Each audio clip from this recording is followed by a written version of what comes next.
বাঙ্গি দিয়ে ইফতার নাকি খেজুর ছাড়া ইফতার? প্রতিদিন ৩ বেলা মূলা খাওয়া নাকি প্রতিদিন নিম পাতার মজাদার জুস খাওয়া? দৈনিক ১০০টা পাত দেওয়া নাকি দৈনিক ১০০ বার কাশি দেওয়া?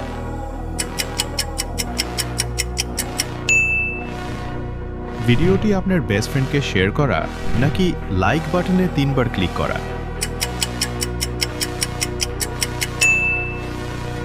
সোনি আটের আহট নাকি ভূতে ফেম? গ্রামে বিয়ের অনুষ্ঠান নাকি শহরে বিয়ের খানাপিনা? আমি গ্রামের দলে। আদিম যুগে বসবাস নাকি কিয়ামতের যুগে বসবাস?